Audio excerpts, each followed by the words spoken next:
অনেকেই আসলে জাতীয় পার্টিকে অনেক তামাশা করে, অনেক ক্ষেত্রেই অনেকে বলে যাত্রা পার্টি। এর আগে মানে যখন সংসদে আপনারা বিরোধী দলের দায়িত্বে ছিলেন জোটে থেকে, তখন গৃহপালিত বিরোধী দল, এখন আবার নতুন ট্যাগ স্বৈরাচারের দোষর আপনি। ট্যাগিং এর রাজনীতি খুব খারাপ। আগে ছিল কথায় কথায় পাকিস্তান চলে যাও, তারপরে আসলে ভারত চলে যাও, আমেরিকা চলে যেতে বলে না, এটা একটা দুঃখের বিষয়। রাশেদ খান আজকে এটাও বলেছে শামীম আহমেদের পাটারি হচ্ছে ভারতের শেষ অস্ত্র, যাকে ব্যবহার করে আওয়ামী লীগকে পুনর্বাসন করার চেষ্টা করে। হ্যাঁ, মানে নুরুল হক নুরুর দলের সাথে কি কোনো বিশেষ, মানে তারা কোনো কারণে বিশেষভাবে খেপা আপনাদের উপরে? আমি মনে করি তাদের মূল দুঃখটা হচ্ছে এত কিছুর পরেও তারা জাতীয় বাড়ি হলে পারলো না। শেখ হাসিনার নাচের পুতুল শামীম। আমি টকশোতে ওপেন চ্যালেঞ্জ দিয়ে বলেছিলাম যে শেখ হাসিনার সাথে আমার কখনো কথা হয়েছে, এর কোনো দৃষ্টান্ত যদি দেখাতে পারেন আমি রাজনীতি ছেড়ে দিই। 24 নির্বাচনে মনোনয়ন ফর্ম বিক্রি করে যেই অর্থ এসেছে, সেই অর্থের একটা টাকাও ব্যাংকে ঢোকে নাই। সেই সময়ে আওয়ামী লীগের সাথে নেগোসিয়েশন তো করেছিলেন আনিস ভাই এবং চুন্নু ভাই। কি সমঝোতা করেছিলেন তারা? তখন তো 26টা আসন আমাদেরকে দেওয়া হয়েছিল, 26টা আসনে নৌকা অফ থাকবে, সেগুলো তো দৃশ্যমান ছিল। হ্যাঁ, 14 সালে যখন জাতীয় পার্টির মূল ধারা ভোট বর্জন করলো, তখন আনিস ভাই, চুন্নু ভাই, আলাদার ভাই, ফিরোজ হোসেন ভাই, বাবলা ভাই এরা ভোট করেছিল। যে ওই সময় ভারত আপনাদের উপর কেমন প্রভাব বিস্তার করেছিল? ইলেকশনে একতরফা ইলেকশনে যাওয়াটা কিছুটা নৈতিক অপরাধ হতে পারে, তবে রাজনৈতিক দল তো ভোট করার জন্যই রাজনীতি করে। আমার মনে হয় আহ, এই অংশ সরকারের সাথে একটা সংযোগ স্থাপন করতে চেয়েছিলেন। আওয়ামী পন্থীদেরকে বের করে দিয়ে আপনারা কোনো একটা গ্রহণযোগ্যতা তৈরির চেষ্টা করছেন। আপনাদের ভোট, আপনি যে হিসাব বলছিলেন 35টি, 32টি, 14টি, মানে আস্তে আস্তে কমতে কমতে এইরকম চলে যাচ্ছে, সেটির পেছনে কি কারণ? 8 সাল থেকে আওয়ামী লীগের সাথে অ্যালায়েন্স থাকার কারণে জনগণের একটা অংশ আমাদেরকে আওয়ামী লীগের সাথে একমত ভেবে বসেছে। আচ্ছা, শামীম হায়দার পাটোয়ারি, আপনাকে স্বাগত জানাচ্ছি পালস অফ পলিটিক্সে আমার আজকের আয়োজনে। আপনি জাতীয় পার্টির মহাসচিব হিসেবে ঘোষিত হয়েছেন, আপনাকে প্রথমেই অভিনন্দন, শুভেচ্ছা। আপনার কাছ থেকে শুরুতে এই যে প্রক্রিয়া সম্মেলন ঘোষণা করাকে কেন্দ্র করে আপনাদের দলে আবারও ভাঙন, নবমবারের মতো ভাঙন, সম্ভবত এটা আসলে কি হলো? আপনার একটা ছোট্ট ব্যাখ্যা যদি শুনি। এমনি গণমাধ্যমে আমরা অনেক দেখছি, কিন্তু আপনার কাছ থেকে যদি একটু ছোট্ট ব্যাখ্যা শুনি, কি হলো, কেন হলো? না, আসলে ব্যাখ্যাটা ছোট করে দেওয়া যাবে না, একটা বেশ বড় ব্যাকগ্রাউন্ড। আমাদের লাস্ট প্রেসিডিয়ামের আগের প্রেসিডিয়ামের মিটিং এ সিদ্ধান্ত হয়েছিল 28 জুন আমাদের কাউন্সিল হবে এবং চায়না বাংলা সেন্টারে কাউন্সিলের জন্য বুকিং দেওয়া হবে। দু একজন সেখানে বলেছিল যে চায়না বাংলা কনভেনশন সেন্টারে যদি বুকিং না পাই বা অন্য কোথাও না পাই, প্রয়োজনে আমরা কাকরাইল অফিসের সামনে করব। রেজলিউশনে কাকরাইল অফিসের সামনে কোনো কাউন্সিল হওয়ার সিদ্ধান্ত হয়নি, এটা বাস্তবসম্মত নয়, কারণ রাস্তার মধ্যে কাউন্সিল হতে পারে না। তো পরবর্তীতে 28 জুনের টেন্টেটিভ যে বুকিংটি ছিল সেটি চায়না বাংলা কনভেনশন সেন্টার বাতিল করে দেয় রাষ্ট্রীয় কারণে। আমরা 27 তারিখে আবেদন করি, 27 তারিখেও ওরা দিতে পারে না নিরাপত্তা জনিত কারণে। ফলশ্রুতিতে 16 তারিখে, 16ই জুন, মাননীয় চেয়ারম্যান তিনি কাউন্সিলটি স্থগিত করেন এবং পরবর্তীতে ডেট দেওয়া হবে এমন একটি সিদ্ধান্ত নেন। সম্পূর্ণ গঠনতন্ত্র মোতাবেক আমাদের গঠনতন্ত্রে বলা আছে কাউন্সিলের স্থান, তারিখ, সময় প্রেসিডিয়াম নির্ধারণ করবে চেয়ারম্যানের সম্মতি। চেয়ারম্যানের সম্মতি ছাড়া কোনো কাউন্সিলের তারিখ স্থান হতে পারে না। আর কাউন্সিলের সভাপতিত্ব করবেন চেয়ারম্যান।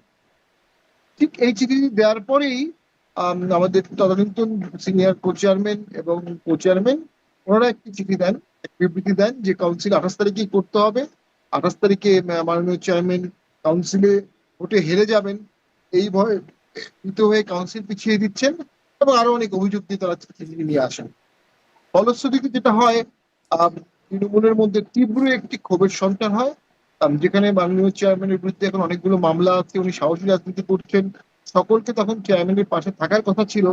সেখানে দেখা যাচ্ছে যে দলের একটি অংশ তার বিরুদ্ধে ওপেন কথা বলছে। তখন আমরা তৃণমূলের মতামত নেয়ার জন্য 25 জুন আমাদের প্রায় 65টি জেলা, উপজেলা, জেলা, মহানগর ইউনিটকে ডাকি। তারা আসেন এবং সকলে সমস্বরে ডিএম কাদেরের প্রতি একাত্মতা ঘোষণা করেন এবং যারা এই বিকল্প কাউন্সিলের চিন্তা ভাবনা করছে তাদেরকে বহিষ্কারের জন্য, অব্যাহতির জন্য তারা রেজলিউশন পাস করে জোর দাবি জানান। এরপরে আমরা 28 তারিখে প্রেসিডিয়াম মিটিং করি, সেখানে 25 জন প্রেসিডিয়াম উপস্থিত ছিলেন। আর সেই 25 জন প্রেসিডিয়ামের সকলেই সর্বসম্মতিক্রমে রেজলিউশন পাস হয় যে যারা এই ধরনের হীন কাজ করছেন তাদেরকে পার্টির সকল সদস্য পদ থেকে বাতিল করে দিতে হবে। ফলে সেটি একটি দাপন হয়। এবং স্বাভাবিকভাবেই যখন 10 জন প্রেসিডিয়ামকে এবং তার মধ্যে 3 জন কো চেয়ারম্যানকে বাদ দিয়ে দেওয়া হয়, মহাসচিবও তার মধ্যে ছিলেন। উল্লেখ্য যে মুজিবুর হক চুন্নু ভাই আজকে প্রায় 10-15 দিন 20 দিন ধরে কিন্তু পার্টি অফিসে আসেন না, কোনো পার্টি অফিসে। ফিজিক্যালিও পদটি শূন্য আছে। দেন যখন তাকে প্রাথমিক সদস্য পদ থেকে বাদ দিয়ে দেওয়া হলো, প্রেসিডিয়ামের সাথে আলোচনা ক্রমে মেজরিটি সকল প্রেসিডিয়ামের সম্মতিতে উপস্থিত, তখন স্বাভাবিকভাবেই মহাসচিব পদটি শূন্য হলো, সেখানে আমার মনোনয়ন দেওয়া হলো। খুব ভালো হতো এ ধরনের দ্বন্দ্ব, এ ধরনের সংঘাত বাদ দিয়ে একটি অত্যন্ত আনন্দঘন ঐক্যমতের পরিবেশে দলটি আগাতে পারলে। তবে কিন্তু জাতীয় এটি পার্টি, কেন হলো আপনি এটা যে আরেকটু, বলেছেন, কারণ তাদের একটা ব্যাখ্যা আছে, আমি সেটাও একটু দেখছিলাম। আপনাদের কাছে কি ব্যাখ্যা যে তারা কেন এরকম ডান দিক অবস্থানে গেলেন, বা মানে কাউন্সিলে জাতীয় পার্টির বর্তমান চেয়ারম্যান হেরে যাবেন এরকম বক্তব্য কেন তুললেন, কি তাদের উদ্দেশ্য? 25 তারিখে যখন আমরা সকল জেলার সভাপতি সেক্রেটারি থেকে ডাকলাম, মহানগরের সভাপতি সেক্রেটারি থেকে ডাকলাম, 78টি ইউনিটের মধ্যে 65 ইউনিট ওখানে উপস্থিত ছিল, আর 5-7টি ইউনিট অসুস্থতা বা নানা কারণে আসতে পারেনি। 65 ইউনিটই ইউনানিমাসলি চেয়ারম্যানের প্রতি সম্মতি জানিয়েছে। এখন যখন আমরা কাউন্সিল করতাম, কাউন্সিল ডেলিগেটরা জেলা থেকেই আসতো, এই জেলা সভাপতি সেক্রেটারিদের অধীনেই আসতো, তারাও ইউনানিমাসলি চেয়ারম্যানকেই সম্মতি দিত। কাউন্সিলে হেরে যেতে পারে এরকম কোনো আশঙ্কা থেকে চেয়ারম্যান কোনো অবস্থাতেই কাউন্সিল পিছিয়ে দেননি। কাউন্সিল পিছিয়ে দিয়েছিলেন কারণ হল রুম পাওয়া যাচ্ছিল না। এবং এখনো কালকেও যদি কাউন্সিল হয়, বর্তমান চেয়ারম্যান, মাননীয় চেয়ারম্যান ইউনানিমাসলি সেখানে জয়লাভ করবেন, সেখানে কোনো প্রতিনিধিকে কোনো সুযোগই কেউ করতে পারবে না, এটা পারেওনি। সেই অভিযোগটি সম্পূর্ণ মিথ্যা। এবং তাহলে এটির এই কোনো অভিযোগটা তারা কেন তুলছেন? যেহেতু তারা চেয়ারম্যানকে ব্লেম করতে চাচ্ছে কাউন্সিল পিছিয়ে দেওয়ার জন্য, হুম। সেটা জাস্টিফিকেশন হিসেবে এটাকে বলা হচ্ছে, এটা ভিত্তিহীন। মানে শুধুমাত্র আর যে ব্লেম করার অভিযোগগুলো উদ্দেশ্যেই করা হচ্ছে, এরকম একদম যে ভাঙন হয়ে গেল? মানে আপনার কাছ থেকে একটু এটাও শুনতে চাই যে তারা যেটি বলছেন যে মনোনয়ন ফর্ম 24 নির্বাচনে মনোনয়ন ফর্ম বিক্রি করে যেই অর্থ এসেছে, সেই অর্থের একটা টাকাও ব্যাংকে ঢোকে নাই, এরকম আর্থিক অনিয়ম এর অভিযোগ তুলছে জাতীয় পার্টির বর্তমান চেয়ারম্যান এবং আপনাদের উপরে, সেটি সেই বিষয়ে আসলে আপনারা কি বলবেন? এর আগে আমরা 24 যখন নির্বাচন হয়েছিল তখন এই প্রশ্নটি আমরা স্টুডিওতে আপনাদেরকে করতাম যে অভিযোগ হয়ে উঠেছে যে আপনারা সরকারের কাছ থেকে টাকা নিয়ে নির্বাচন করছেন এবং প্রার্থীরা তাদেরকে টাকা দেয়া হচ্ছে না, সব টাকা আসলে অফিসের মধ্যেই ভাগ বাটোয়ারা হচ্ছে। এগুলো আকাশে বাতাসে অনেক অভিযোগই আসে। প্রথম কথা হলো, জাতীয় পার্টি তখনও অর্থ কষ্টে ছিল, এখনো অর্থ কষ্টে আছে। আর ফর্মের টাকা ব্যাংকে জমা হয়েছে কিছু, এটা আমরা জানি। তবে এই বিষয়গুলো তো হ্যান্ড করে জুনিয়র অফিসাররা, তারা টাকা রিসিভ করে, তারা ব্যাংকে জমা দেয়, তারা সবকিছু হ্যান্ডেল করে এবং বছর শেষে অডিট হয়, চার্টার্ড অ্যাকাউন্টেন্ট ফার্ম দিয়ে অডিট হয়। সেই অডিটেড রিপোর্ট ইলেকশন কমিশনে দেওয়া হয়, ইলেকশন কমিশন সেটাতে কোনো অবজেকশন কখনো করেননি। আর আওয়ামী লীগের কাছে টাকা নেওয়া, এটির কোনো আভাস আমরা পাই নাই। আর সেই সময়ে আওয়ামী লীগের সাথে নেগোসিয়েশন তো করেছিলেন আনিস ভাই এবং চুন্নু ভাই, টানা 7 দিন 8 দিন আওয়ামী লীগ নেতৃবৃন্দের সাথে আসন ছাড়া নিয়ে, ভোটে যাওয়া নিয়ে সমস্ত নেগোসিয়েশনের পিন পয়েন্ট ছিলেন তারা দুজন। তো তারা তো এটার very much part of it এবং এক্সক্লুসিভ পার্ট ছিলেন। এগুলো আসলে কুৎসা রটানো হচ্ছে। যেহেতু মেজরিটি প্রেসিডিয়াম তাদের সাথে নাই, ইনফ্যাক্ট কোনো প্রেসিডিয়ামে এই মুহূর্তে তাদের সাথে নাই, কোনো জেলাই তাদের সাথে নাই, গঠনতন্ত্রের মাধ্যমে তারা তাদের উদ্দেশ্যগুলো কোনোভাবেই চরিতার্থ করতে পারবে না। গঠনতন্ত্রে কিন্তু এটাও বলা আছে, যদি চেয়ারম্যানের বিরুদ্ধে কোনো অভিযোগ থাকে, তাহলে প্রেসিডিয়ামের মেজরিটি নিয়ে পরবর্তীতে সেই মেজরিটি রেজলিউশন নিয়ে কাউন্সিল ডাকতে হবে এবং 4/3 কাউন্সিলের মাধ্যমে চেয়ারম্যানকে রিমুভ করা যাবে যদি আপনার প্রেসিডিয়াম মেজরিটি থাকে। এখন আপনার প্রেসিডিয়াম মেজরিটি নাই, কাউন্সিল ডেলিগেটরা আপনার সমর্থন নাই, আপনি চেয়ারম্যানকে রিমুভ করতে পারবেন না। কি করতে পারবেন? উৎসাহ ওঠাতে পারবেন। এবং সেটি হচ্ছে দুঃখজনক। একসাথে সবাই রাজনীতি করেছেন, একসাথেই সংসদে ছিলেন, ঘন্টা বা ঘন্টা একসাথে কাটিয়েছেন, জিনিসগুলো অন্যরকম মানে হলেই এই ভালো হতো। কদিন পর পর আপনাদের ভেতর থেকে ভেতরের মানুষজনই নিজেদের নিয়ে কুৎসা কেন রটান, এটি একটা প্রশ্ন তো আছেই। কিন্তু আপনি বলছেন যে 24 নির্বাচনের সমঝোতা করেছে আওয়ামী লীগের সাথে আনিস ভাই, চুন্নু ভাই, আপনি বলছেন কি সমঝোতা করেছিলেন তারা? সেটি আমাদেরকে একটু এখন বলবেন? এখন কি সেই সময় যে তখন আমরা জিজ্ঞাসা করতাম যে কেন নির্বাচনে যাচ্ছেন? তখন আসলে অনেক কারণে অনেক কিছু বলতে পারতেন না বলেই আপনারা বলতেন, মানে টক শো গুলোতে না, এসেও কি সেরকম শুনতাম। সমঝোতা এখন হয়েছে, আদৌ সমঝোতা হয়েছে সেটা আমরা জানি না, কিন্তু আলোচনায় তারাই গিয়েছিলেন, মানে কি আর সমঝোতা কেউ হয়েছে সেটা যায়নি। আপনারা জানেন না এখনো? না না, তখন তো 26টা আসন আমাদেরকে দেওয়া হয়েছিল, 26টা আসনে নৌকা অফ থাকবে, সেগুলো তো দৃশ্যমান ছিল। হ্যাঁ। কিন্তু আলোচনাটা করেছেন তারা দুজন, তারা দুজনই লিড করেছেন, এবং সেখানে আর কাউকে যাওয়ার সুযোগ ছিল না। সেটার জন্য জিএম কাদেরকে ব্লেম করলে তো তারা দুজনেও ব্লেম করতে হবে, কারণ তারাই তো নেগোসিয়েটটা করেছেন, তারাই তো আমর হোসেন আমর নেতৃত্বে আওয়ামী লীগের টিমের সাথে সে সময় আলোচনা করেছেন। তো এগুলো আসলে এখন রাগে দুঃখে ক্ষোভে অনেকে অনেক কথা বলবে, যেটি আমি বাস্তবতা বললাম, গঠনতন্ত্রের মধ্যেই সকল সমস্যার সমাধান আছে। বিশ্বের একের একের বাতিল করার জন্য বা সংশোধনের জন্য গঠনতন্ত্র কমিটি আছে, প্রেসিডেন্ট মিটিং আছে, কাউন্সিলে আলোচনা আছে, প্রতিটি বিষয়েই গঠনতন্ত্রেই সমাধান আছে। কিন্তু গঠনতন্ত্রের সমাধানটা না করে অগঠনতান্ত্রিক ভাবে চাপ প্রয়োগ করা, সাংবাদিকদের সামনে দলের চেয়ারম্যানকে মেলাইন করা, চেয়ারম্যানের সাথে আমরা থাকবো না এরকম কথা বলা, চেয়ারম্যান তাদেরকে অব্যাহতি দিয়েছে কি? তারাই তো চেয়ারম্যানকে ছেড়ে চলে গেছে। না, তারা কিন্তু আবার এবং বলছে তারা চেয়ারম্যান, ঐক্যবদ্ধ হতে চান। আমি তাদের বক্তব্য শুনছিলাম। আহ, মুজিবুল হক চুন্নু সম্বন্ধে জি তিনি বলছিলেন যে আমরা ঐক্যবদ্ধ হতে চাই, আমরা তাকে বহিষ্কার করি নাই, মানে চেয়ারম্যানের কথা। কিন্তু আমি সেই প্রসঙ্গে আসবো, ঐক্যবদ্ধ হওয়ার সম্ভাবনা আপনাদের সামনে কতটুকু আছে সেটা নিয়ে কথা বলবো। কিন্তু ওই যে কি সমঝোতায় কেন গিয়েছিলেন সেটি আরেকটু 24-এর নির্বাচন সম্পর্কে, যে এই সমঝোতা সম্পর্কে হয়তো আপনারা পুরোপুরি জানেন, মানে কি আপনারা জানেন সেটি জানবো। কারণ তখন একটা এরকম বিষয় ছিল, আপনাদের দলের মধ্যে একটা বড় অংশ বলছিলেন নির্বাচনে যাবেন না। তার বাইরে গিয়ে আপনারা নির্বাচনে গেলেন, তখন জাতীয় পার্টির অফিসে জাতীয় পার্টির নেতাকর্মীরাই চারপাশে ঘিরে রইলো, এরকম অনেক কিছু হয়ে গেল। তখনও একটা এরকম কুৎসা রটানো আপনি যেটি বলছিলেন, বা অনেক রকম নাটক আমরা দেখেছি সেই সময়টিতেও। তারপরে কেন আপনারা সেই সময় নির্বাচনে গিয়েছিলেন? হয়তো বা সে সময় নির্বাচনে যাওয়াটা কিছুটা ভুল ছিল, কিন্তু তখন জাতীয় পার্টি একটি দুটি শার্প ডিভিশন ছিল। রওশন এরশাদের নেতৃত্বে একটি অংশ ছিল, জিএম কাদের নেতৃত্বে একটি অংশ ছিল, এবং জিএম কাদের যদি ভোটে না যেতেন, তাৎক্ষণিকভাবে রওশন এরশাদ গ্রুপকে দিয়ে ভোট করানো হতো, এটা আমরা বুঝেছিলাম। পাশাপাশি ঠিক ভোটের ওই সিদ্ধান্তের সময়টা দেখা গেল জাতীয় পার্টির অফিস সম্পূর্ণ পুলিশরা ঘিরে রেখেছে, এবং অনেকটা চাপ প্রয়োগের মাধ্যমেই জাতীয় পার্টিকে ভোটে নেওয়া হয়। জাতীয় পার্টি চিন্তা করে যে আমরা সংসদে যাই, গিয়ে প্রকৃত বিরোধী দলের বক্তব্য রাখবো, প্রয়োজনে সময় মতো সংসদ থেকে পদত্যাগ করবো। কিন্তু এই এই এটি বুঝতে পেরে আওয়ামী লীগ ভোটের মাঠে আমাদের 26টি আসনে নৌকা অফ রাখলেও মাত্র 11টি আসনে আমাদেরকে পাশ করে, বাকি 15টি আসনে কিন্তু আমরা ফেল করি, আমিও ফেল করেছিলাম। তো সেক্ষেত্রে আসলে সমঝোতা যে হয়েছিল কোনো, এমনটা মনে হয় না। আর ইলেকশনে, একতরফা ইলেকশনে যাওয়াটা কিছুটা নৈতিক অপরাধ হতে পারে, তবে রাজনৈতিক দল তো ভোট করার জন্যই রাজনীতি করে, রাজনৈতিক দল তো ভোট বর্জন করবে এটা ব্যতিক্রম। বিএনপি কি 18 সালে ভোটে যায়নি? দিয়েছে। তো আমি মনে করি ভোটে যাওয়াটা কোনো অপরাধ না। জাতীয় পার্টি আওয়ামী লীগের কোনো অন্যায় কার্যক্রম সমর্থন করেছে কিনা, হত্যা গুম সমর্থন করেছে কিনা, আর আমরা তো স্পষ্টভাবে ব্যাংক লুটের বিরুদ্ধে তীব্র ভাষায় কথা বলেছি, জুডিশিয়াল ইন্টারফারেন্সের বিরুদ্ধে তীব্র ভাষায় কথা বলেছি, আলেম ওলামাদের যদি টর্চার করা হয় সেটার বিরুদ্ধে সংসদে, টকশোতে, সব জায়গায় কথা বলেছি।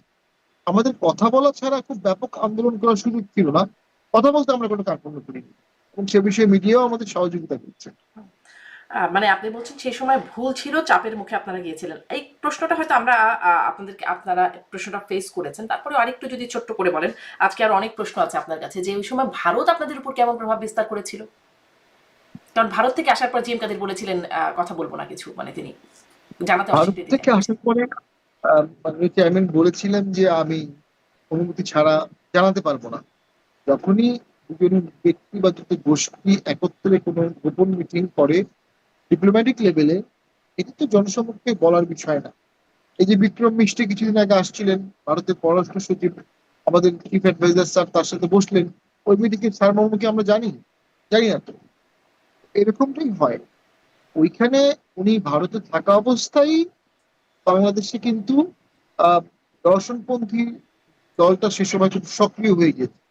অর্থাৎ উনি ভারতে থাকা অবস্থায় তার দল দুভাগ হয়ে যাচ্ছে, তার দল টেক ওভার করে নেওয়া হচ্ছিল। উনি, আমার যেটি মনে হয়েছে, উনি প্রাথমিকভাবে ভারতের থিঙ্ক ট্যাঙ্কদের একটা তত্ত্ব বোঝাতে চেয়েছিলেন, এভাবে একতরফা ইলেকশন করলে হয়তো বা সেই সরকার টিকবে না, ঠিক হবে না। তবে ন্যাচারালি সেটি কাজ করে নাই। পরে উনি আসার পরে যখন ভোটের দিকে দেশ যাচ্ছে বা সরকার যাচ্ছে, তখন আমরাও ভোটের দিকে চলে গেছি। এটা হয়তো বা সঠিক বা বেঠিক হয়েছে, আপনি কিন্তু বলছিলেন যে সেটা আপনাদের নৈতিক ভুল ছিল। এটা কোনো ক্রিমিনাল অপরাধ না। হুম। এখন ওই যে ঐক্যবদ্ধ হবার যে কথা বলছেন, মুজিবুল হক চুন্নু বলছেন যে তাকে আমরা বহিষ্কার করি নাই, আমরা আবার ঐক্যবদ্ধ হবার আহ্বানও করছেন। এইটিতে আসলে এই ঐক্যবদ্ধ হবার সম্ভাবনা আপনাদের সামনে কতটা? দেখুন, আমরা তৃণমূলের যে 65টি ইউনিটের বক্তব্য শুনেছিলাম, হুম। 65 ইউনিট সুস্পষ্টভাবে তাদের বিরুদ্ধে অবস্থান নিয়েছে। প্রেসিডিয়াম সকলের 25 জন তাদের বিরুদ্ধে অবস্থান নিয়েছে। এই অবস্থায় আহ, তাদের আশু মতামত, তাদের এই সমঝোতার পক্ষে আমরা তাদের কোনো অবস্থান দিচ্ছি না। ভবিষ্যতে আমরা তৃণমূলের সাথে আবার বসবো, প্রেসিডিয়ামের সাথে আবার বসবো। প্রেসিডিয়ামরা চায়, তৃণমূল চায়, তাহলে সমঝোতা হতে পারে, একতা বদ্ধতা হতে পারে। কিন্তু আমি মনে করি পার্টির চেয়ারম্যানকে আঘাত করার কারণে সিপিএমদের মনে এবং তৃণমূলের মনে যে আঘাত আমাদের সিনিয়র নেতৃবৃন্দ, সাবেক সিনিয়র নেতৃবৃন্দ দিয়েছিলেন, হুম। সেই আঘাত এত সহজে চলে যাবে না। এবং সেই আঘাতের কারণে আমাদের এই তৃণমূলের নেতৃবৃন্দ অতি দ্রুত আমাদের সিনিয়র নেতৃবৃন্দ দলে ফিরে আসুক, অতি দ্রুত এটি চাবেন না।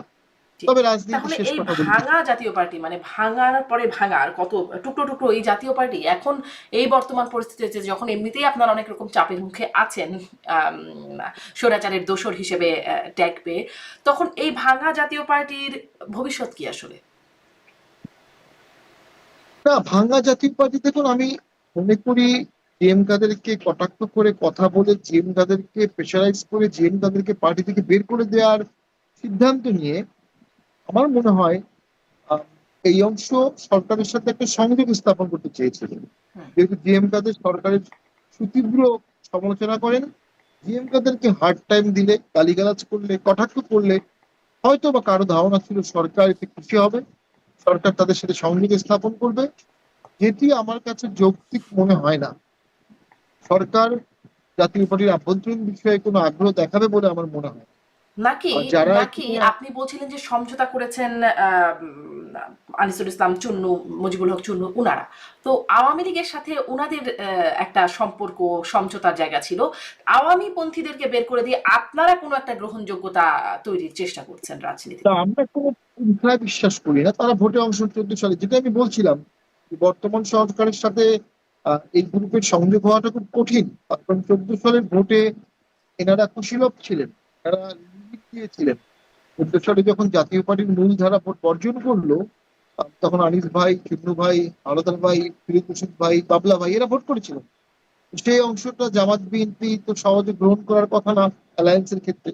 আর জামাত বিএনপির বাইরে গিয়ে বর্তমান সরকার কিভাবে তাদের সাথে সংযোগ স্থাপন করবে? না, আমরা কোনো দলের নেতৃত্বাধীন কাউকে সরাচ্ছি না। আমরা আমাদের রাজনীতি করব, এবং আমরা আমাদের রাজনীতি করে দলটাকে সুসংগঠিত করব, দলের ভোট বাড়াবো। রাজনীতিতে ভাসমান অনেক ভোট আছে, বিশাল শূন্যতা এট দ্য মোমেন্ট, বিশাল শূন্যতা অবস্থান করছে বাংলাদেশে।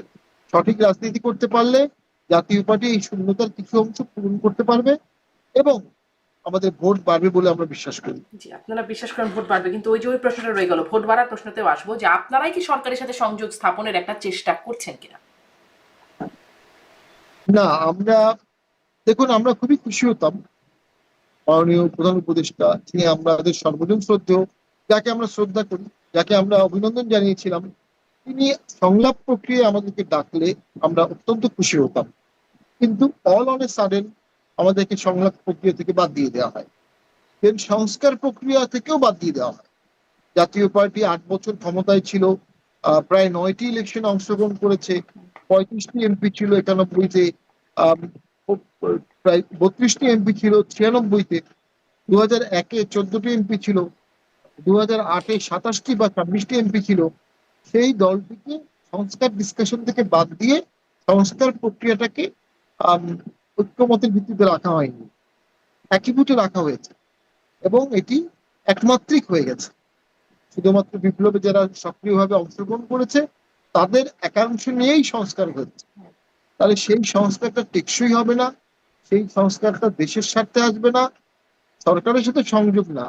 আমরা সংস্কারের সাথে সংযোগ চেয়েছিলাম, এখনো চাই, কিন্তু এই যৌক্তিক বিষয়টি সরকার গ্রহণ করতে রাজি না। তো আমরা আগ বাড়িয়ে সরকারের সাথে সংযোগ স্থাপনের কিছু নাই, আমরা সরকার বিরোধীও না, তবে সরকার ভুল করলে হুইসেল ব্লোয়ারের রোল প্লে করার নৈতিক দায়িত্ব আমাদের আছে, সেটা আমরা করছি। সরকারের সমালোচনা করছি, কখনো কখনো কঠোর সমালোচনা করছি।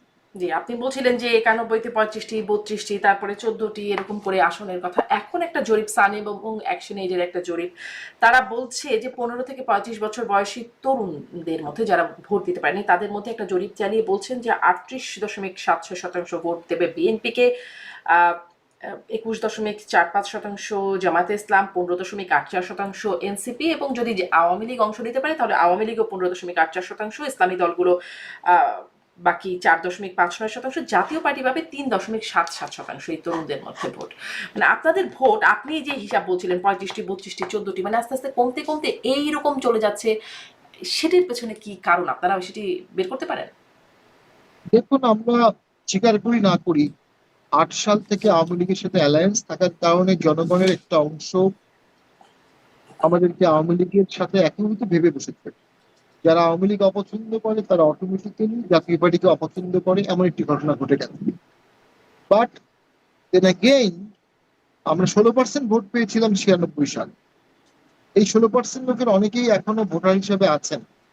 আমরা যদি সঠিক রাজনীতি করতে পারি, অর্গানাইজেশন ক্যাপাসিটি বাড়াতে পারি, জনগণের নিরাপত্তা দিতে পারি, মর্যাদা দিতে পারি, আমার বিশ্বাস আমাদের ভোটগুলো আমাদের দিকে ফিরে আসবে, এবং যে বিশাল শূন্যস্থান রাজনীতিতে আছে সেটিও জাতীয় পার্টির দিকে ধাবিত হবে। কারণ জাতীয় পার্টির হাতে কোনো গণহত্যার অভিযোগ নাই।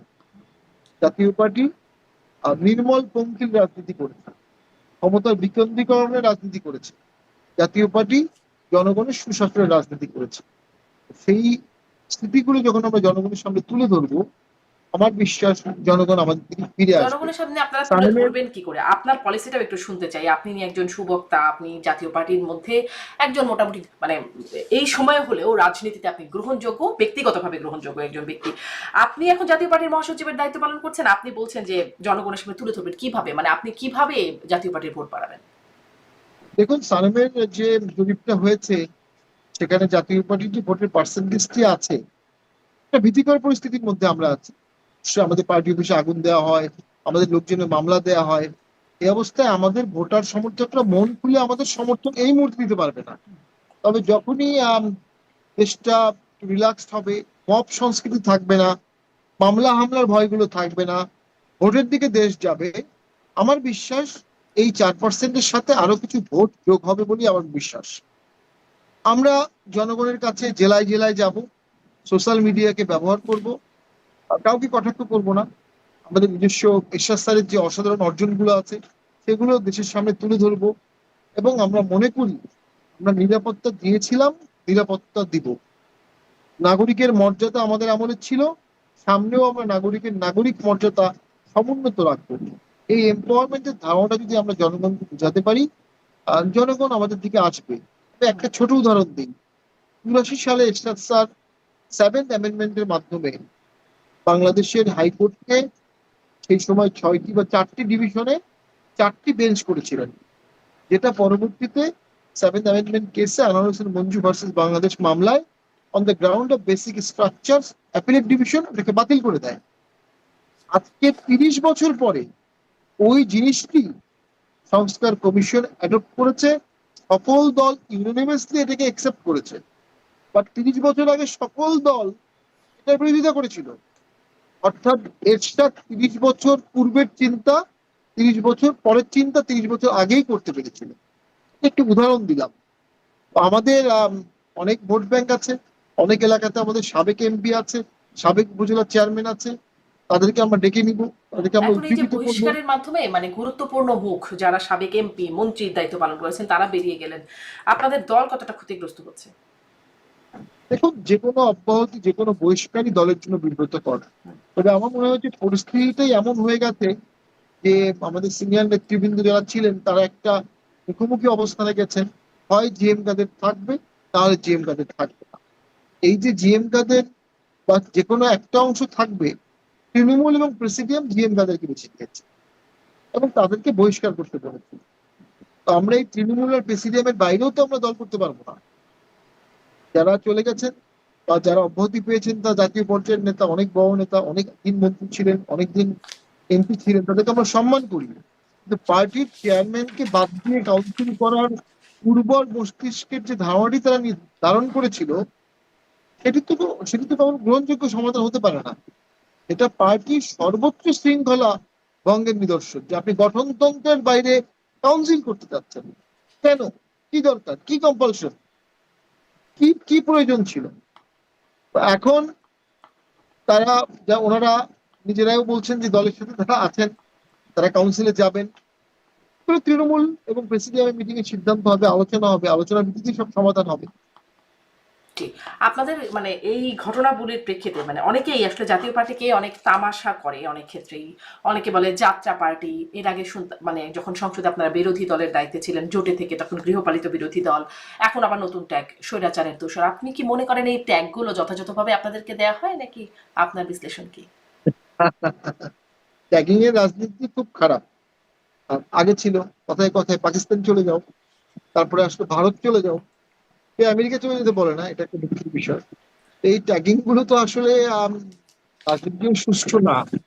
কিন্তু এত ট্যাগিং, এত বাধা সত্ত্বেও জাতীয় পার্টি তো আরেকটা তৈরি হতে পারেনি। আমি জানি না সানেম কিভাবে বললো এনসিপি 15% ভোট পাবে। তো আমি তো মাঠে এনসিপির 15% ভোট দেখি না কোনোভাবে। আমার ব্যক্তিগত অভিমত, আওয়ামী লীগ, বিএনপি, জাতীয় পার্টি, জামাতকে বাদ দিলে বাকি সব দল মিলেও জাতীয় পার্টির সমান ভোট হবে না। এত কিছুর পরে এই ট্যাগিং গুলো জনগণই ভোট দিয়ে, জনগণের সমর্থন দিয়ে সমস্ত ট্যাগিং কে রিমুভ করে ফেলেছে। রাজনীতিতে তীব্র কম্পিটিশন থাকবে। 72-73 সালে বামপন্থীরা একজন একজনের গালি দিত। কেউ বলতো তুমি পিকিং এর দালাল, কেউ বলতো তুমি মস্কোর দালাল, আবার কেউ কেউ বলতো তুমি সিআই এর চক। এগুলো রাজনীতিতে ওপেন গালি হতো। এবং নেতাজি সুভাষচন্দ্র বোসকেও একবার গান্ধীজি বলেছিলেন তোজোর পাট চাটা কুকুর। জাপানের যে সম্রাট ছিল তোজো, বলেছে যে জাপানিজ আর্মির সাথে অ্যালায়েন্স করছে নেতাজি সুভাষ বোস, সে তোজোর পা চাটা কুকুর। রাজনীতিতে এই ধরনের কথা হতে পারে, সেগুলোকে সহ্য করে নিজের দলের আদর্শটাকে এগিয়ে নেয় তো রাজনীতি। মানে সহ্য আমরা সেটা করার একটা করবো। কৌশল আপনাদের আছে। একটু আসি যে আপনারা বলছিলেন আপনি যে সংলাপে বা এই সংস্কার প্রক্রিয়ার সাথে অংশগ্রহণ করতে পারলে বা এই প্রক্রিয়ার সাথে থাকতে পারলে আপনারা ভালো বা খুশি হতেন। এই প্রক্রিয়াতে শুরুতে আপনারা ছিলেন, সংলাপের মধ্যে আপনাদের আমন্ত্রণ জানানো হচ্ছিল, কিন্তু মনে পড়ে যেটা যে গণ অধিকার পরিষদের নুরুল হক নূর, আপনি আসলে ওই প্রতিনিধিত্ব করছিলেন, তিনি বললেন জাতীয় পার্টির প্রতিনিধিত্ব তিনি আপত্তি একদম প্রকাশ্য ওই বৈঠকেই তিনি করলেন। এরপরে আমরা এখন দেখলাম যে নূর রাশেদের বিরুদ্ধে জাতীয় পার্টি মামলাও করলো বরিশালে হামলা ভাঙচুরের ঘটনার প্রেক্ষিতে। মানে নুরুল হক নুরের দলের সাথে কি কোনো বিশেষ মানে তারা কোনো কারণে বিশেষভাবে খেপা আপনাদের উপরে? না, আমরা আমরা তো কাউকে এখন অসম্মান একটু করি এটাও না যোগ এবং করি, রাশেদ খান বলছেন জাতীয় পার্টিকে নিষিদ্ধ না করা হলে জাতীয় পার্টির অফিসের প্রতিটি ইট ভেঙে ফেলা হবে। হ্যাঁ, যাতে রাশেদ খান আজকে এটাও বলেছে শামীম আহমেদের পাটারি হচ্ছে ভারতের শেষ অস্ত্র, যাকে ব্যবহার করে আওয়ামী লীগকে পুনর্বাসন করার চেষ্টা করা। হ্যাঁ, হ্যাঁ, ফেসবুক ওরা পোস্টে বলছেন। বয়সের তরুণ, আমাদের ইয়াং ফ্রেন্ডস, বিপ্লবী, আন্দোলন করেছে, জেলে গেছে, টর্চার হয়েছে, ওদেরকে আমরা সম্মান করি। তাদের রাগ আছে, ক্ষোভ আছে, দুঃখ আছে। আমি মনে করি তাদের মূল দুঃখটা হচ্ছে এত কিছুর পরেও তারা জাতীয় পার্টি হলে পারলো না, জাতীয় পার্টির মতো সমর্থন আদায় করতে পারলো না, জাতীয় পার্টির মতো দেশব্যাপী কোনো দল করতে পারলো না। আসন ভিত্তিক কয়েকটি দল হয়ে গেছে। ওরা দুজনেই তো আহ বিএনপি থেকে চিঠি নিয়ে ভোট করছে, বিএনপি থেকে চিঠি নিয়ে তারা নির্বাচনী আসনে যাচ্ছে। আমাদের জাতীয় পার্টির কাউকে নির্বাচনী আসনে যেতে কোনো পার্টি চিঠি নিয়ে যেতে হচ্ছে না। আমি মনে করি কিন্তু তারা আপনাদেরকে জাতীয় চাপ পার্টি, দিয়ে কখনো চাপ দিয়ে কখনো সমঝোতা করে আপনারাও তো নির্বাচনে যান 14, 14, 24। আমরা একটি বাদে 15ই ফেব্রুয়ারি বাদে সব নির্বাচনে গেছি, শুধু 14 সালের নির্বাচনটা আমরা মূলধারা বর্জন করেছিলাম। এখন নুরু এবং রাশেদের আমাদের সাথে কি সমস্যা এটা আমরা জানি না। তবে আমার ব্যক্তিগত অভিমত, তাদের সাথে দেখা হলে তাদের দুজনই খুব প্রমিজিং পলিটিশিয়ান, আমরা কিন্তু আওয়ামী লীগের আমলেও আমাদের প্রোগ্রামে তাদেরকে ডাকতাম, আওয়ামী লীগের আমলেও আমাদের ইফতারে তাদেরকে ডাকতাম, এটা নিয়ে আওয়ামী লীগের লোকজন আমাদেরকে কটাক্ষ করতো, তো আমরা সেই সম্মানটা তাদেরকে দিতাম। এখন তারা কোনো একটি মহলের প্রক্সি হিসেবে কাজ করে, যে প্রক্সি দিয়ে তারা জাতীয় পার্টিকে কোণঠাসা করতে চাচ্ছে, অথবা কোন কোনো মহলের এক সময় প্রক্সি, জাতীয় তাদের পার্টিকে ব্যান স্বার্থ করা কি, হবে। কোন মহলের প্রক্সি? ওই যে রাজনীতিতে একটি ভোট ব্যাংক আছে, কেক আছে, তারা হয়তো ভাবছে জাতীয় পার্টিকে ব্যান করলে জাতীয় পার্টির বিভিন্ন জেলার ভোটগুলো তারা পেতে পারে। এই এই এরকম একটি আহ, স্বপ্নবিলাসী ধারণা থেকে জাতীয় পার্টিকে কটাক্ষ করছে, অথবা কটাক্ষ করে বক্তব্য দেয়াই তাদের রাজনৈতিক শিষ্টাচার, এতে অভ্যস্ত হয়ে গেছে।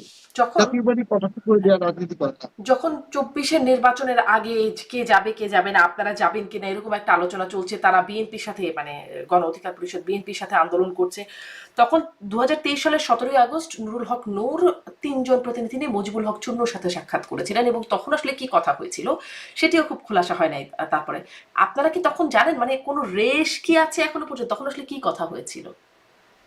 না, তখন কি কথা হয়েছিল আমি জানি না। তবে বের হয়ে নুরুল হক নূর বলেছিলেন যে মজিবুর রহমান চুন্নু আমার হলের বড় ভাই, হ্যাঁ। ভার্সিটির বড় ভাই। যেটি বলেন সেটা বলেছিলেন, বেশ চটকদার কথাবার্তা বলেছিলেন।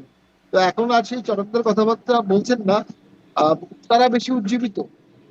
তবে রাজনীতিতে কাউকে ছোট করে দেখতে নাই। আমি মনে করি জাতীয় পার্টিকেও যারা ছোট করে দেখার চেষ্টা করছে তাদেরও ভুল ভেঙে যাবে অতি সত্ত্বর। এই যে আওয়ামী লীগকে পুনর্বাসনের অভিযোগ করছেন রাশেদ খান, আপনার আপনার আপনার উপর, আপনার হাত ধরে আসবে আওয়ামী লীগ, এরকম তার ফেসবুক পোস্টে দেখছিলাম। আওয়ামী লীগকে পুনর্বাসন করার একটা অভিযোগ জাতীয় পার্টির উপর আছেই। একটা একটা আমরা আরেকটা শো করেছিলাম এরকম, যে পথে গেছে জাপা আপা সে পথে যাবে জাপা, এরকম একটা ডায়লগও ছিল তাদের এনসিপির। জাতীয় পার্টির কি কোনো রকম আওয়ামী লীগের সাথে আসলে যোগাযোগ আছে? আজকে রাশিদ সাহেব বলেছেন আপা এখন জাপায় ভর হুম করেছেন। হুম হুম। দেখুন, আমি অনেক আগে সংসদে একটা বক্তব্য দিয়েছিলাম, 2021-22 সালে স্যাংশন নিয়ে বক্তব্যটি ভাইরাল হয়েছিল, প্রায় 40-50 লক্ষ লোক দেখেছিল। এই বক্তব্যের পরে একজন ব্লগার তিনি বলেছিলেন যে শেখ হাসিনার শিখিয়ে দেওয়া বুলিতে শামীম পাটোয়ারি এই বক্তব্য দিয়েছেন, শেখ হাসিনার নাচের পুতুল শামীম। আমি টক শোতে ওপেন চ্যালেঞ্জ দিয়ে বলেছিলাম যে শেখ হাসিনার সাথে আমার কখনো কথা হয়েছে বা উনি কারো মাধ্যমে আমাকে কোনো মেসেজ পাঠিয়েছেন, এর কোনো দৃষ্টান্ত যদি দেখাতে পারেন আমি রাজনীতি ছেড়ে দেব। সেই ব্লগার, সেই জ্ঞানী ব্যক্তি কিন্তু কোনো এভিডেন্স দেখাতে পারেনি। তো আজকে আওয়ামী লীগ পুনর্বাসনের যে বক্তব্য তারা বলছেন এটি সম্পূর্ণ ভিত্তিহীন। আমরা আমাদের রাজনীতি করছি, আমরা আমাদের আদর্শকে ধারণ করছি, লালন করছি। তবে আমরা যেহেতু আহ আমরা যেহেতু 14 সালেও ভোট বর্জন করেছিলাম অন্তর্ভুক্তিমূলক রাজনীতির জন্য, এখনো আমরা অন্তর্ভুক্তিমূলক রাজনীতিতেই বিশ্বাস করি। এখন সে অন্তর্ভুক্তির কথা বললে অনেকে ভাবছে এটা আওয়ামী লীগের পক্ষে যাচ্ছে। আওয়ামী লীগের পক্ষে যাওয়া ফিলোসফিক্যালি কোনো তত্ত্ব আর আওয়ামী লীগ পুনর্বাসন করা এক কথা না। আমরা আওয়ামী লীগকে পুনর্বাসন করতে চাচ্ছি না, তবে অন্তর্ভুক্তিমূলক রাজনীতিটাকে বজায় রাখতে চাচ্ছি, দেশের স্বার্থে, অর্থনীতির স্বার্থে, জি, সম্প্রতি শেখ ফরেন হাসিনার একটি পলিটিক্স স্বার্থে। একটি ভার্চুয়াল বক্তব্য শুনলাম, সেখানে তিনি বলছেন যে তিনি মামলা মোকাবেলা করতে দেশে ফিরবেন, কত ধানে কত চাল তিনিও দেখে নেবেন আর কি, এরকম বক্তব্য তার। মামলা মোকাবেলা করতে তিনি দেশে ফিরবেন, এই বার্তাটি কেমন মনে হয় আপনার কাছে? দেখুন, আমার ব্যক্তিগত অভিমত, তার এই ধরনের মন্তব্য করা বাংলাদেশের নেতাকর্মীদের জন্য অত্যন্ত ঝুঁকিপূর্ণ। বাংলাদেশের গ্রামে গঞ্জে লক্ষ লক্ষ আওয়ামী লীগের নিরীহ নেতাকর্মী আছে যারা 5ই আগস্টের পরেও একটা অ্যাডজাস্টমেন্টে জীবনযাপন করছে না। অর্থাৎ বিএনপি জামাত তাদেরকে কোনো নির্যাতন করছে না, তারা হয়তোবা খুব ব্যাপক সাংগঠনিক কার্যক্রম করছেন, নজরদারিতে আছেন, সোজা কথা।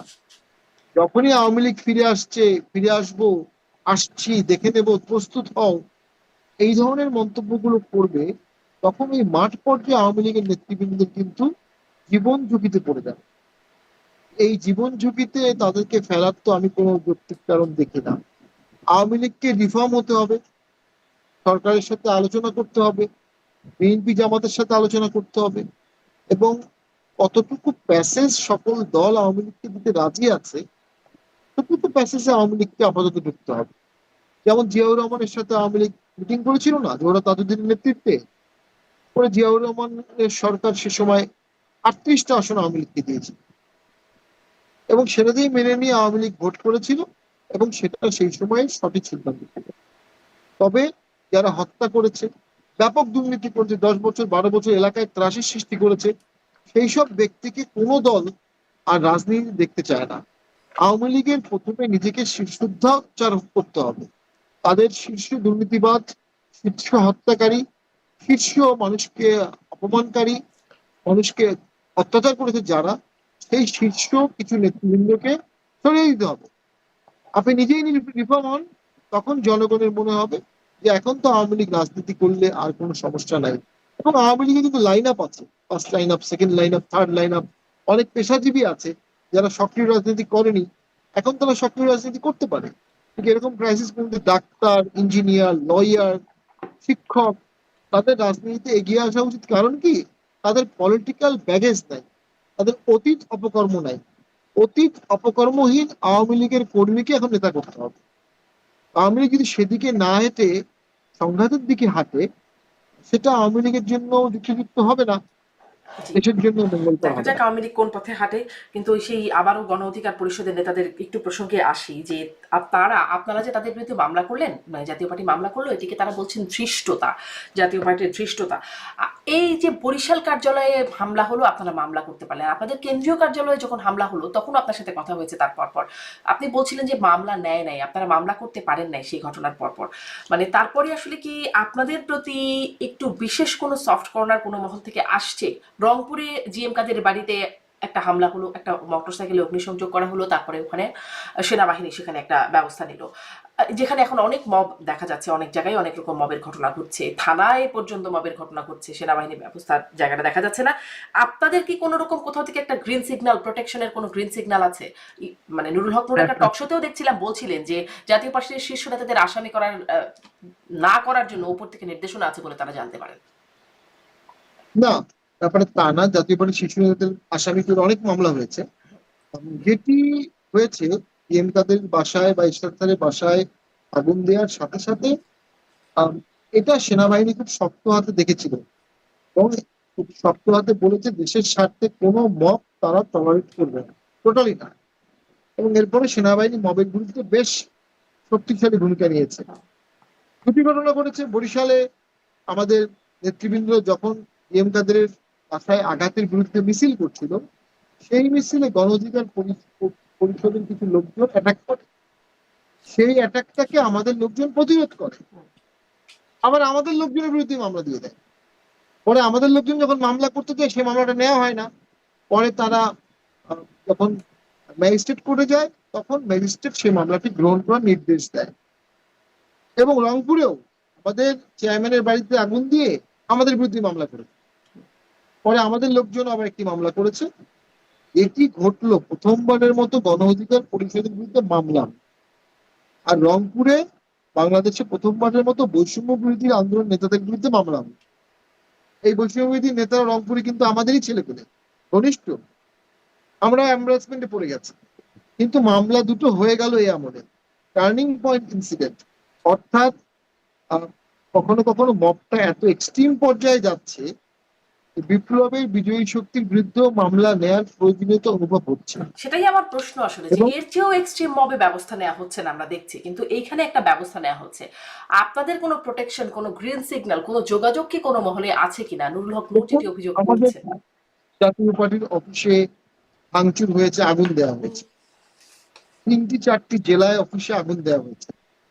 এরপরে এই মামলাগুলোর ঘটনা, অনেকগুলো ঘটনা ঘটে যাওয়ার পর আমরা বাধ্য হলাম মামলার দিকে যেতে, এবং সরকারও তখন মনে করলো বা আদালত মনে করলো যে এত অন্যায় সহ্য করা যাবে না, মামলা নিতে হবে।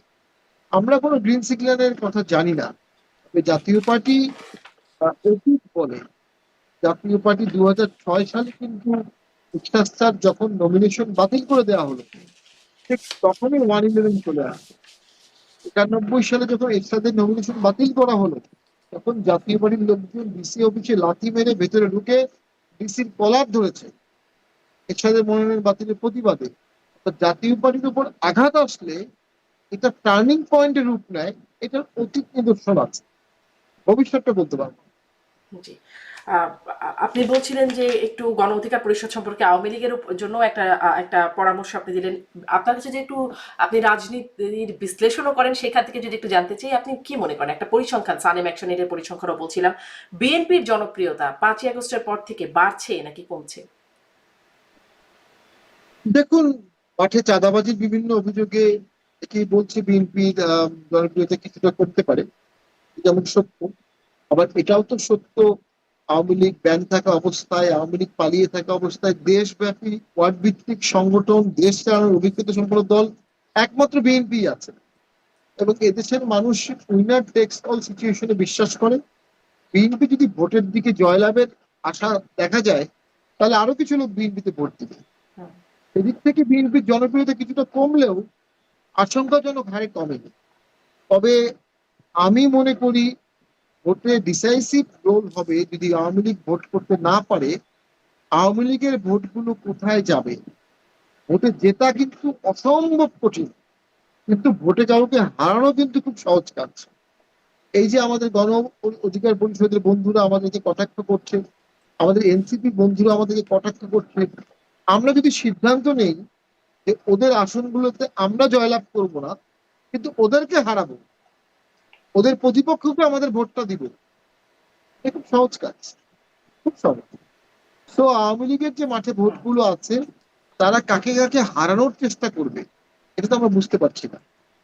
তারা কাকে কাকে হারাবে তার উপরই ভোটের রূপরেখা তৈরি করবে। তো আমি মোটা দাগে বলবো, বাংলাদেশের চ্যালেঞ্জ সময় ছিল ক্ষুদ্র বিরোধী দল হওয়া, যে কোনো মূল্যে সামনে বৃহৎ বিরোধী দলের চেষ্টা করতে হবে, এটি আমাদের মূল লক্ষ্য হওয়া উচিত। আপনারা কি সেই বৃহৎ বিরোধী দল করার জন্য কোনো জোটে যাবার, আপনি আমার আগের অনুষ্ঠানে বলছেন জাতীয় পার্টি যে কোনো জোটে যেতে পারে, বৃহৎ বিরোধী দল করবার জন্য কোনো জোটে যাওয়ার তৎপরতায় আছেন?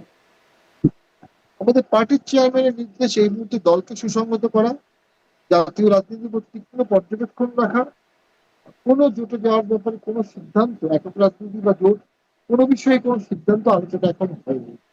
তবে হ্যাঁ, অনেক দলগুলো মিলে যদি একটি বৃহৎ বিরোধী দলের জোট হয়, তাহলে এটি সরকারের উপর একটা সীমাবদ্ধতা হিসেবে কাজ করবে এবং ভবিষ্যতে সরকার লেভিয়াথান দানব হবে না, এটির প্রয়োজন জাতীয় সরকার। জি, আপনি জাতীয় পার্টি, বিএনপি, আওয়ামী লীগ এর কথা বলেন, এনসিপির কথা একটু শুনি। এনসিপি পদযাত্রা করছে এবং সেটিকে আপনি কিভাবে দেখছেন? 3রা আগস্ট তারা বলছেন যে জুলাই সনদ না হলে 3রা আগস্ট তারাই ঘোষণাপত্র দেবে এবং তারা দেয়া না হলে ঢাকা অবরোধেরও একটা বার্তা দিচ্ছে। কি হবে আসলে 3রা আগস্ট বলে মনে হয়? দেখুন, সরকারও তাদের, এনসিপিও তাদের। যা সরকার তাই এনসিপি, যা এনসিপি তাই সরকার। সরকারের কাছে দাবি জানিয়ে কিছু না হলে তারা ঢাকা অবরোধ করবে, এটা একটা মেকিং গেমের মতোই আমার কাছে মনে হয়। এনসিপির ইয়াং ফ্রেন্ডের মধ্যে অনেক প্রমিজিং পলিটিশিয়ান আছে, তারা 45 দিন দেশে একটি ব্যাপক আন্দোলন করেছে। নাইট সাহেব তো মন্ত্রীও ছিলেন, মন্ত্রিত্ব ছেড়ে দিয়ে উনি রাজনীতি করছেন, এটা বিরল দৃষ্টান্ত। তারা ভবিতব্য রাজনীতিতে ভালো করুক, আমরা এই কামনা করি। তবে নেগেটিভ রাজনীতি করে, জাতীয় পার্টিকে কটাক্ষ করে, আওয়ামী লীগকে কটাক্ষ করে, বিএনপিকে কটাক্ষ করে এবং কোনো কোনো ক্ষেত্রে মুখ ফসকে 71কে কটাক্ষ করে আমার এনসিপির বন্ধুরা, ইয়াং ফ্রেন্ডরা নিজের রাজনীতিটাকে বাক্সবন্দি করে ফেলেছেন। এবং বাক্সটি অনেক বড় বাক্স না, ছোট বাক্স। এই ছোট বাক্স দিয়ে ব্যাপক আসন পাওয়া কোনো সম্ভাবনা আমি অন্তত দেখি না।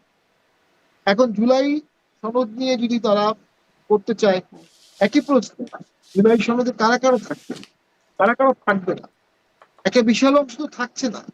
তাহলে 71 সালের পরে আমাদের যে সংবিধান হলো, অথবা 71-এ যে আমাদের স্বাধীনতার ঘোষণাপত্র হলো, এটা তো একটা যুদ্ধ পরিস্থিতি, দেশের স্বাধীনতা, সেখানে সকল কনসেনসাস ছিল, এখানে সকলের অংশগ্রহণ নাই, সেই যুদ্ধ পরিস্থিতি এটা না। এই জুলাই সনদের গুরুত্ব কিন্তু কখনোই 17ই আগস্টের মুক্তিযুদ্ধের ঘোষণাপত্রের মতো হবে না। কিন্তু অনেকে এটি করে স্বাধীনতার ঘোষণাপত্রকে সমকক্ষ কিছু একটা করতে চাচ্ছে, অথবা সংবিধানের সমকক্ষ কিছু করতে চাচ্ছে। এটি ভয়ঙ্কর রাজনৈতিক দুষ্টচক্রের খেলা। যদি একবার সংবিধান রিপ্লেস করে ফেলা হয়, তাহলে এই জুলাই সনদই সংবিধান হবে।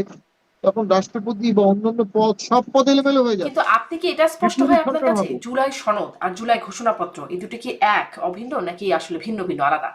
আমি এই প্রশ্নটি করেছিলাম না, এনসিপি নেতাদের কাছ থেকে, তারা আমাকে বুঝাচ্ছিলেন যেটি আসলে ভিন্ন, জুলাই সনদ আর জুলাই ঘোষণাপত্র ভিন্ন। আমি সেদিন গোলাম মর্তুজার সাথে কথা বলছিলাম, যিনি এখন প্রেস মিনিস্টার ওয়াশিংটনে, তাকে জিজ্ঞাসা করছিলাম, তিনি বলছিলেন বিষয়টি স্পষ্ট না। আপনার কাছে স্পষ্ট? আমার কাছে স্পষ্ট। আমার মনে হয় আম, যে ঘোষণা হবে একটি ডিক্লারেশন সনদ হবে যেখানে সকল স্বাক্ষর থাকবে, তা হতে পারে। তো যাই হোক, এটা যারা আন্দোলন করেছে তাদের জন্য এই বিষয়টি আবেগের। আম, এই আবেগের বিষয়টি আমি মনে করি আমরা অসম্মান করবো না, হুম। কিন্তু এতে দেশের স্বার্থ রক্ষা হবে কিনা, দেশের স্থিতিশীলতা থাকবে কিনা, স্বাধীনতা সার্বভৌমত্ব, 71 সালের আমাদের স্বাধীনতা যুদ্ধের মর্যাদা ক্ষুণ্ণ হবে কিনা, এই জিনিসগুলো অবশ্যই মাথায় রেখে এটা ড্রাফট করতে হবে। জি। ফরহাদ মাজহার এবছরেরই শুরুর দিকে তিনি বলছিলেন যে জুলাই ঘোষণাপত্র করতে না দিয়ে ডক্টর ইউনূসকে দায়ী করে বলছিলেন যে তিনি ছাত্রদেরকে ঝুঁকির মুখে ফেলে দিয়েছেন এবং এই ছাত্রদেরকে আওয়ামী লীগ বিএনপি কেউই আসলে বাঁচতে দেবে না, এরকম একটা মন্তব্য করছেন এবং ডক্টর ইউনূসকে দায়ী করছিলেন। আপনি ফরহাদ মাজহারের এই বক্তব্যকে কিভাবে দেখেন? ফরহাদ মাজহারের আর একটা বক্তব্য নিয়ে একটু ছোট্ট করে আপনার মন্তব্য জানবো, শুনি একটু এটা। জি, আম, আমার মনে হয় ভরত মাজার তো অনেক জ্ঞানী মানুষ, আর ছাত্রদের সাথে তার সংযোগও ভালো ছিল। ছাত্রদেরকে এই ছিল মানে নেগেটিভ এখন নাই? পলিটিক্স হয়তো বা এখনো আছে, ছাত্রদেরকে কিন্তু পজিটিভ পলিটিক্সে সরকার ব্যবহার করে। ছাত্রদেরকে ব্যবহার করা হচ্ছে জাতীয় পার্টির সাথে আলোচনা করা যাবে না, ছাত্রদেরকে ব্যবহার করা হয়েছে আওয়ামী লীগকে ব্যান করতে হবে, ছাত্রলীগকে ব্যবহার করা হয়েছে, ছাত্রদেরকে ব্যবহার করা হয়েছে ইলেকশন চাই না। নেগেটিভিস্ট অবস্ট্রাকশনিস্ট ফোর্স হিসেবে তারা কাজ করেছে, কনস্ট্রাকটিভ ফোর্স হিসেবে কাজ করেনি। ফলে সকলের সাথেই তাদের শত্রুতা হয়েছে, জামাত ছাড়া কোনো একটি অজানা কারণে জামাতের সাথে তাদের কোনো শত্রুতা হয় না। তো সেক্ষেত্রে তো আমি মনে করি তাদের পলিটিক্যাল ক্যারিয়ারটা ব্র্যাকেট বন্দি হয়ে যেতে পারে। বাট সবকিছু ভোটেই দেখা যাবে, ভোটে যদি তারা অনেক সমর্থন পায়, অনেক ভোট পায়, তাহলে বুঝতে হবে যে আমাদের এজেন্সিসটা ভুল ছিল। বাট ভোটে যদি তারা আশানুরূপ ভালো না করে, হুম। তখন আমাকে বলতেই হবে যে যারা তাদের অভিভাবক ছিল বা এই সরকার, তারা তাদেরকে ভুল পথে ধাবিত করেছে, তাদের পলিটিক্যাল ক্যারিয়ার তাদের এই অভিভাবকেরই পুরোপুরি একটা ভোটে বিষয় ছেড়ে কদিন দিয়েছে। ধরে খুব আলোচিত। আমিও আমার প্রোগ্রামগুলোতে কথা বলছি, আমার অতিথিদেরকে বিষয়টা জিজ্ঞাসা করছি যে তিনি বলছেন জেফ্রি স্যাক্সের সেই বক্তব্য, সেটিকে তিনিও বলছেন যেটা ফেলে দেওয়া যায় না, যে যুক্তরাষ্ট্র পাকিস্তানে যেভাবে সরকার পতন করেছে শক্ত প্রমাণ আছে, বাংলাদেশেও তেমনটি হতে পারেন, এইরকম বক্তব্য মাইক বেঞ্চ বলেছেন, সাবেক যুক্তরাষ্ট্রের স্টেট ডিপার্টমেন্টের সাবেক কর্মকর্তা। মানে একই রকম বক্তব্য এখন ফরহাদ মাজহারও বলছেন সেটি ফেলে দেওয়া যায় না। এই প্রসঙ্গে আপনার একটা মন্তব্য নেই? কদিন ধরে আমি এই বিষয়ে আমার অতিথিদের মন্তব্য জানতে চাইছি, আপনার কাছে শুনবো। একটা বিষয় তো আছে যে দেখুন, 23 সালে 22 সালে যেভাবে আমরা দেখেছিলাম পিটার হাস সহ আমেরিকান অ্যাম্বাসেডরদেরকে বাংলাদেশের রাজনীতিতে অংশগ্রহণ করা বা নাক গলানো, এবং যে পরিমাণ আমেরিকান পররাষ্ট্র সচিব পররাষ্ট্র মন্ত্রীরা বাংলাদেশে ঘন ঘন আসছিলেন, নামগুলো ভুলে গেছি আমরা, প্রতি 7 দিনে একজন করে আসতেন, দেন স্যাংশন দেওয়া হলো, র্যাবের উপরে ব্যক্তির উপরে মেসেজ দিচ্ছিল আমেরিকা। দেন অবশ্যই সেক্ষেত্রে, এবং যখন এই ছাত্র আন্দোলন শুরু হলো, তখন পেন্টাগন বিবৃতি দিচ্ছিল, বাংলাদেশের ছাত্র আন্দোলনের বিবৃতিটা পেন্টাগন দিচ্ছিল। আর আমেরিকার রাষ্ট্রপতির প্রেস অফিস থেকে কোনো বিবৃতি হয়নি, হয়েছে বাট পেন্টাগন ব্রিফ দিচ্ছিল। সেই জিনিসগুলো তো ইঙ্গিতবাহী। অবশ্যই আওয়ামী লীগ সরকার অন্তর্ভুক্ত ইলেকশনের যে আমেরিকান সদিচ্ছা, সেটাকে সম্পূর্ণ বৃদ্ধাঙ্গুল দেখিয়েছিল। সেটার একটা রিয়াকশন তো আমেরিকা দেখাবেই। তবে আন্দোলন তো করেছে সাধারণ মানুষ, রাস্তায় নেমেছে, ছাত্র রাস্তায় নেমেছে, আন্দোলনটা তো বাংলাদেশের মানুষই করেছে। বাংলাদেশের মানুষ ব্যাপকভাবে রাস্তায় না নামলে তো আমেরিকা, রাশিয়া, চায়না সব মিলেও একটা সরকারকে পরিবর্তন করতে পারবে না। তাহলে আমেরিকা তার তাহলে এই কিউবাইকের সরকার সরকার পতনের পরিবর্তন পেছনে করতে আপনি পারে। আসলে কার ক্রেডিট, যদি পার্সেন্টেজ হিসাব করতে বলি, আপনি আনুমানিক একটা কেমন ভাবে পার্সেন্টেজ করবেন? মানে গণ অভ্যুত্থানে আমরা সাধারণ মানুষকে নিশ্চয়ই দেখেছি, রাস্তায় একটা ব্যাপক মানুষের উপস্থিতি দেখেছি। অন্যদিকে যুক্তরাষ্ট্রের ভূমিকা, তাদের কলকাঠি নাড়ার যে অভিযোগ তাদের বিরুদ্ধে আছে, এবং দেশে দেশে ইরাক, আফগানিস্তান, সিরিয়া, লিবিয়া, এরকম বহু দেশের উদাহরণ আছে যারা আসলে এরকম রেজিম চেঞ্জ করেছে। যুক্তরাষ্ট্রের ভূমিকাকে কত পার্সেন্ট হিসাব যদি বলি পার্সেন্টেজে? না, এগুলো একটা পার্সেন্টেজ তো বোঝা যাবে না। তবে একটা জিনিস হচ্ছে যে আন্দোলনের এক পর্যায়ে বা আগে পরে বোঝা গেছে যে আমেরিকা বাংলাদেশের এই ইস্যুগুলোকে ছেড়ে দেবে না, হুম। এবং স্যাংশন আস্তে আস্তে একসময় ইকোনমিক স্যাংশন চলে আসবে। তো তো ইকোনমিক স্যাংশন আসলে সরকার চলতে পারবে না। এবং আন্দোলনের প্রথমেই দেখা গেছে যে সরকারের বিরুদ্ধে প্রচুর ডকুমেন্টারি এভিডেন্স বেরিয়ে গেছে, গুলি করে হত্যা করার, আর ট্যাঙ্ক থেকে লাশ ফেলে দেওয়ার, লাশকে নিয়ে গিয়ে রাস্তার ওই পারে ফেলে দেওয়ার ভিডিও ফুটেজ বিবিসি দেখিয়েছে। তো ওই সমস্ত ডকুমেন্টের পরে তো স্বাভাবিকভাবেই একজন রিজনেবল মানুষের মনে হবে যে এগুলো ইন্টারন্যাশনাল আদালত, ইন্টারন্যাশনাল মিডিয়ায় যাবে এবং ইন্টারন্যাশনাল কমিউনিটি আওয়ামী লীগকে ছাড়বে না। যদি ইন্টারন্যাশনাল কমিউনিটি আওয়ামী লীগকে না ছাড়ে এই সরকার ধাপে ধাপে পতন হয়েই যাবে। যখন আপনি মোটামুটি নিশ্চিত 3 থেকে 6 মাসের মধ্যেই সরকার পতন হয়ে যাওয়ার সম্ভাবনা আছে, তখন অটোমেটিক আন্দোলন বেগবান হয়েছে, মানুষ সাহস দিয়ে কিন্তু জড়তা কেটে গেছে। এই জন্যই কি তবে এখন সাধারণ যুক্তরাষ্ট্র অন্তর্ভুক্তিমূলক মানে নির্বাচনের কথা বলছে না? অন্তর্ভুক্তিমূলক যুক্তরাষ্ট্র না বলেও জাতিসংঘ বলছে।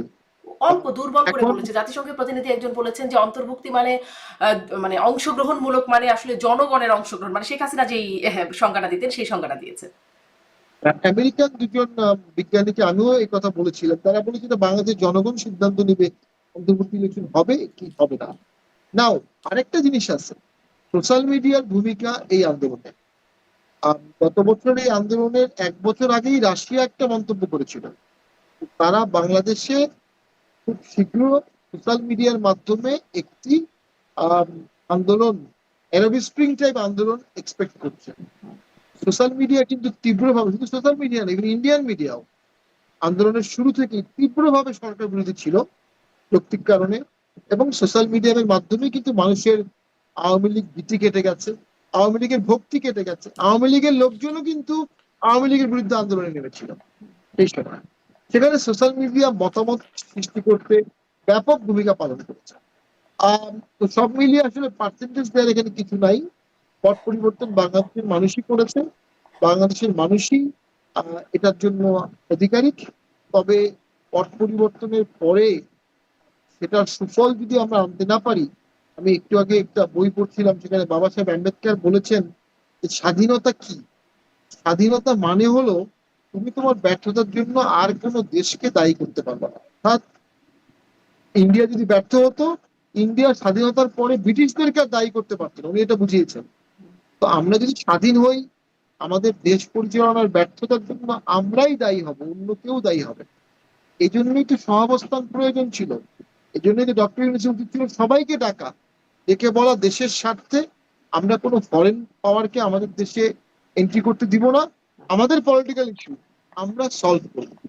এই সহাবস্থানটা উনি করতে পারেননি, এবং এটার জন্য দেশকে, জাতিকে, ওনার গভর্নমেন্টকে অনেক দায় নিতে হবে। অ্যাকচুয়ালি সেটি ডক্টর ইউনূস না করলেও সেনা প্রধান করেছিলেন সেই 5ই আগস্টের আয়োজনে।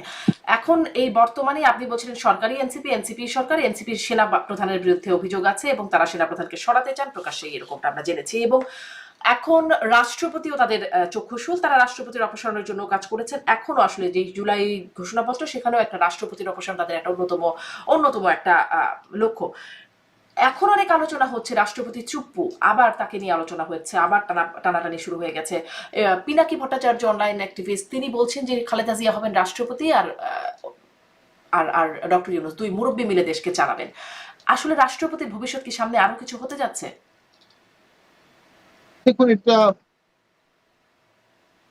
রাষ্ট্রপতি পদত্যাগ করবেন কোথায়, কিভাবে পদত্যাগ করবেন, কিভাবে পদত্যাগ করবেন সেটা সংবিধানে বলা আছে। নতুন রাষ্ট্রপতি কিভাবে নিয়োগ হবেন সংবিধানে বলা আছে। যদি সংবিধানে বলা না থাকতো তাহলেও হতো, যেমন এখন ইন্টারিম গভর্নমেন্ট, সংবিধানে কিছু বলা নাই, এটা করা হয়েছে একটা কভার আপ হিসাবে, অ্যাডভাইজারি অপিনিয়ন নেওয়া হয়েছে অ্যাকাডেমিক হিসাবে। কিন্তু সংবিধানে যেখানে বলা আছে রাষ্ট্রপতি কিভাবে শপথ নেবেন, কিভাবে পদত্যাগ করবেন, এর ব্যতিক্রম করার অধিকার তো কারো নাই। আমি মনে করি ঝুঁকি আছে, সেনাপ্রধান, রাষ্ট্রপতি, সংবিধান, সব সবকিছুকে একবারে ছুঁড়ে ফেলার একটা প্রচেষ্টা হতে পারে।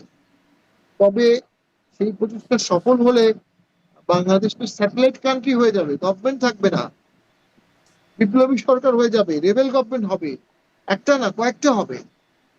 জেনে শুনে বুঝে একটা রাষ্ট্র ক্যারেক্টার এখনো আমাদের আছে, একজন রাষ্ট্রপতি এখনো আছে, সেনাপ্রধান ওয়াকার সাহেবের ব্যক্তিগত জনপ্রিয়তা আছে, সততার সুনাম আছে, এবং সবচেয়ে বড় গুরুত্বপূর্ণ জিনিস, এই 5 তারিখ থেকে আজ পর্যন্ত ক্ষমতা লোভী নয়, এটা এদেশের মানুষ বিশ্বাস করে।